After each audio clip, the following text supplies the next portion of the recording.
இருக்கா மோட்டர் தடை தெரியும் எடுக்குது. பேட்டரி வோல்டேஜ் எவ்வளவு இருக்குன்னு செக் பண்ணியா? வீட்டுல 12 இருக்குனே. எங்க செல்ஃப போர்டு எப்படி எடுக்குதுன்னு பாப்போம்.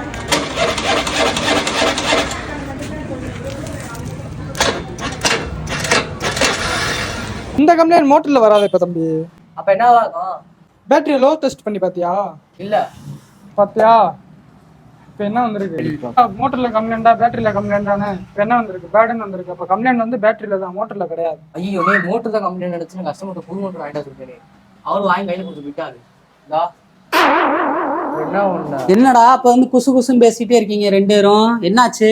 அது ஒண்ணுலனே மோட்டர் தான் கம்ப்ளைண்ட் அடிச்சு நான் கஸ்டமர்கிட்ட மோட்டர் வாங்கிட்டு சொல்லிட்டேன். அவர் வாங்கிட்டு வந்து கையில பார்த்தா பேட்டரி தான் கம்ப்ளைண்ட். பேட்டரி கம்ப்ளைண்டா? பேட்டரி கம்ப்ளைண்ட் எப்படி பாத்தீங்க? பார்த்தாங்க. எப்பயுமே செல்ஃப் மோட்டரை நம்ம கழட்ட போறதுக்கு முன்னாடி பார்த்தோன்னா பேட்டரியை செக் பண்ணிடு சரியா. அந்த லோ டெஸ்ட்டை வச்சு செக் பண்ணிடு. செக் பண்ணினா தான் பேட்டரியோட ஸ்ட்ரென்த் என்னன்றது தெரியும் சரியா. ஏன்னா பேட்டரி பார்க்க 12 வோல்ட் இருக்கும், ஆனால் அதுக்குன்னு ஒரு லோடு சார்ஜ் இருக்குது. அந்த லோடை கொடுக்குறப்ப தான் அந்த பேட்டரியோட உண்மையான ஸ்ட்ரென்த் என்னன்றது தெரியும். எப்பயுமே இந்த லோட் டெஸ்ட்டை வச்சு செக் பண்ணினா தான் நம்ம கரெக்டாக கஸ்டமருக்கு என்ன ப்ராப்ளம்ன்றதை நம்ம சொல்ல முடியும். இல்லையா இப்போ இந்த மல்டிமீட்டரில் பேட்டரி 12 வோல்ட்டில் இருக்குது அப்படின்னா செல்ஃப் போடுறப்ப ஒரு 11 வோல்ட் வரைக்கும் போகலாம். ஆனால் 11லேருந்து 8, 9, 10 போச்சுன்னு வச்சுக்கோமே, அந்த பேட்டரி வீக்குன்னு நினச்சிக்கலாம்.